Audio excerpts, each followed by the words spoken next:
What is up, everybody? Monday night, we just watched the Dallas Cowboys beat the New York Giants. Monday Night Football, 2-1 teams, big win by the Cowboys. We'll dive into it here in a minute. But first, I want to tell you about my friends AG1 by Athletic Greens. And I don't know about you, but vitamins, I want to be healthy. I want to increase my immune system. I want to start my day on the right path. And my mom is big on taking a million vitamins. I think a lot of people are in the morning. That's something that's just not possible with me. I don't have the discipline. I don't have the consistency. I don't want to take that many pills. But I do want what comes with it. The antioxidants, the vitamins, the probiotics. That's where my friends at AG1 come in. You take a glass of 8-ounce water. You pour AG1 by Athletic Greens into it. You drink it every morning. Pretty easy. Routine, every day, boom, 75 high-quality vitamins, minerals, whole food source, superfoods, probiotics, and you're off and running. You feel great, improves your immune system. I even feel better.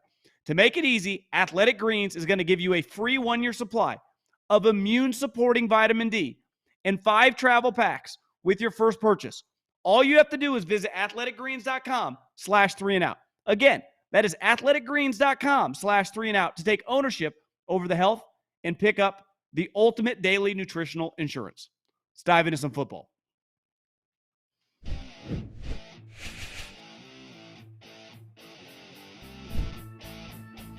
As Jimmy Johnson once famously said in the bowels of Candlestick in San Francisco, how about them Cowboys?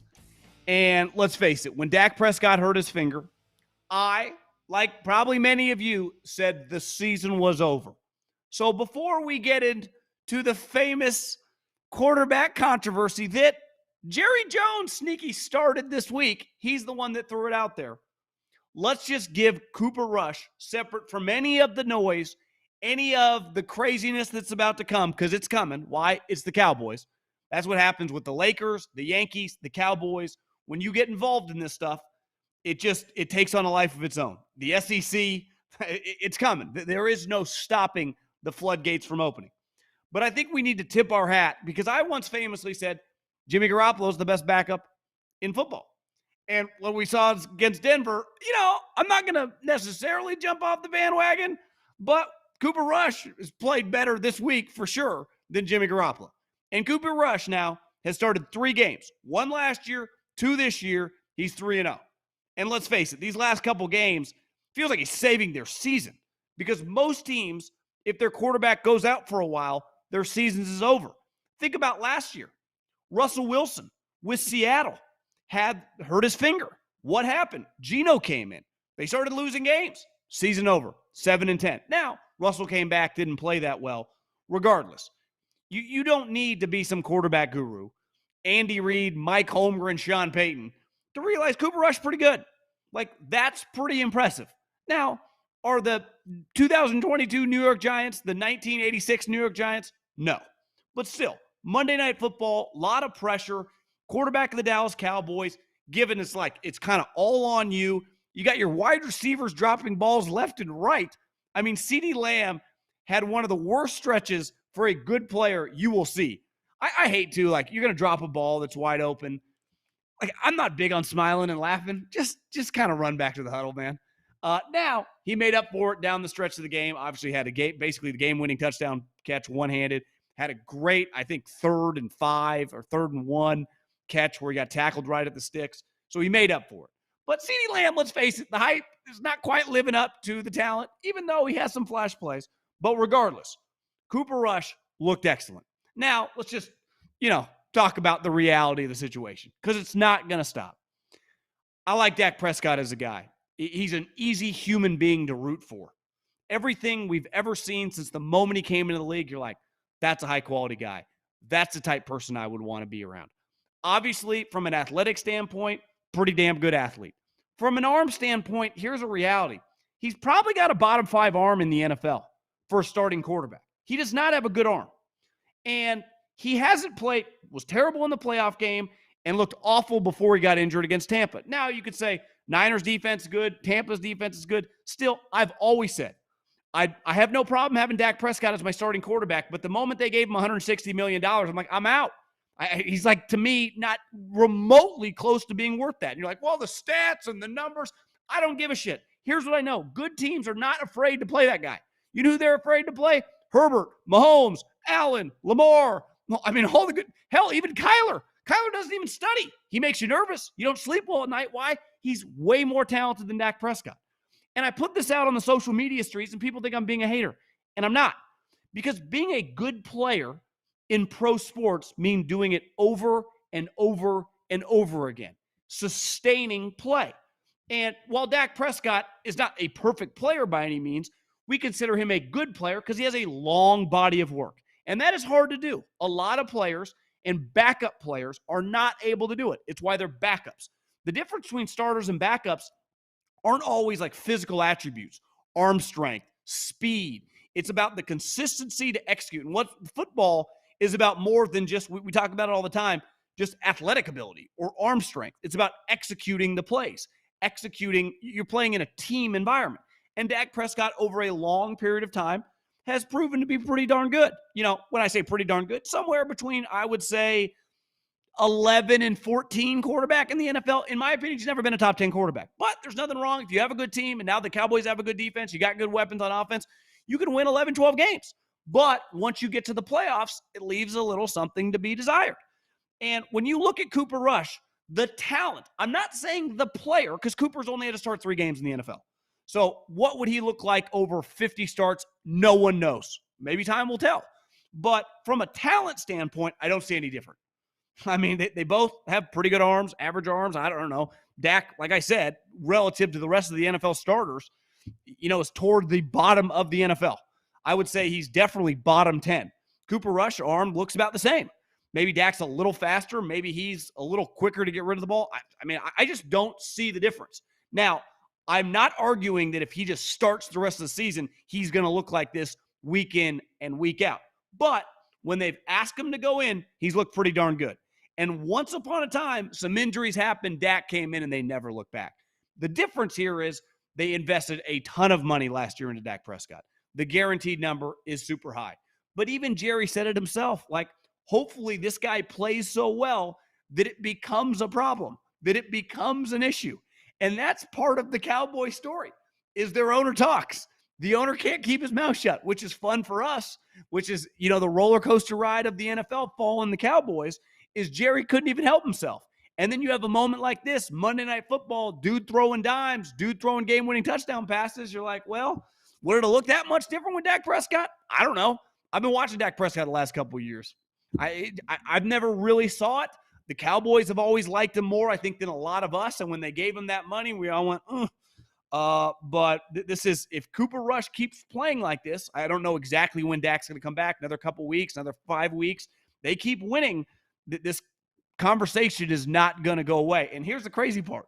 We all thought that the big guy on the sideline, Mike McCarthy, was a dead man walking. What if Cooper Rush is the person that saves his job? This is why the NFL is the greatest reality show in America, because you can't script any of this crap. We all thought the moment Dak hurt his hand, Cowboys, they're going to win like 3-4 games, especially if he's out multiple months. Now you got Cooper Rush rattling off W's, Mike McCarthy smiling on the sideline right next to Kellen Moore, and now they're 2-1. So you get quarterback play like this. You get a defense like that. Do you know what Micah Parsons reminds me of? My favorite scene in a sports movie ever by a mile is the scene in Blue Chips when Nick Nolte goes to the Bayou to see Shaq. And this is, like 93, 94. So like Shaq had been in the NBA like a year or two. And the scene of him in like this barn playing against people that, him blocking shots and dunking on people, it's incredible. And at the time, like if you grew up, you're around my age, you were born in the mid 80s and you watch young Shaq, we've never seen anything quite like that. Now, Micah Parsons, physically, it's not like he's 6'8" or whatever, right? He doesn't look like Alden Smith. But the way he plays, even Troy Aikman said tonight, like, hey, guys, he runs 4.3. When he's on the field, there is no one on the field faster than Micah Parsons.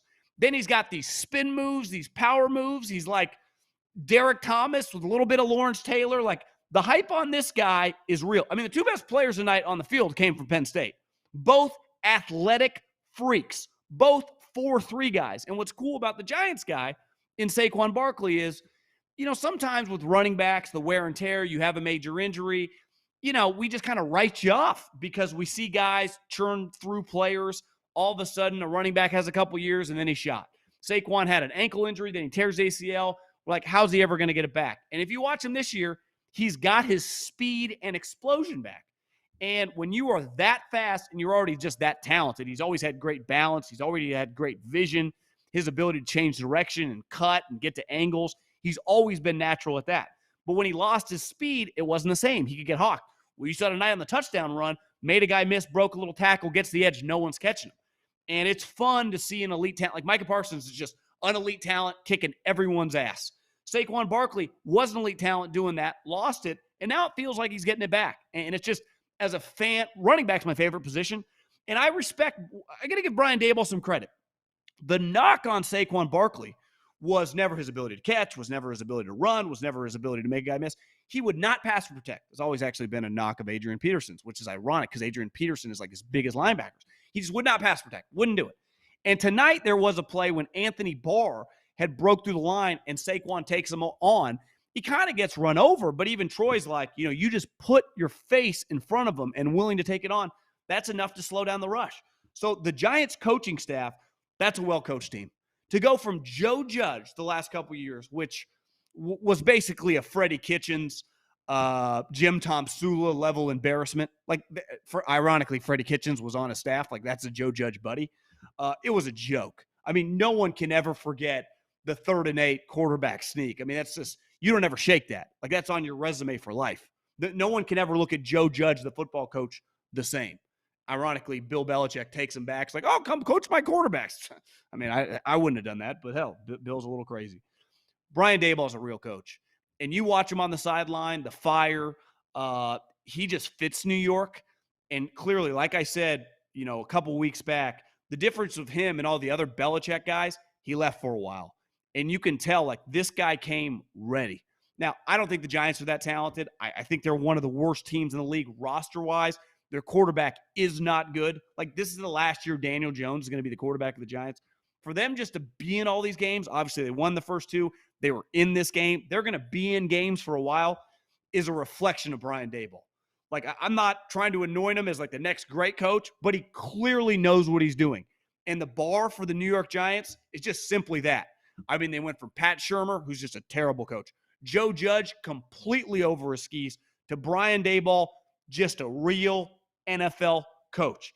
And honestly, if you can get them more talent, which they are going to accumulate because they're going to have money, they're going to have higher draft picks, I would be pretty excited. I'd be willing to take my lumps this year to stay competitive, lose some games, and just enjoy the Brian Daboll experience. I think he's got a good coaching staff, love his sideline demeanor. It just feels, for the first time in a long, long time. Obviously, those last couple of years with Coughlin were tough, but I know all you Giants fans respect the hell out of that guy.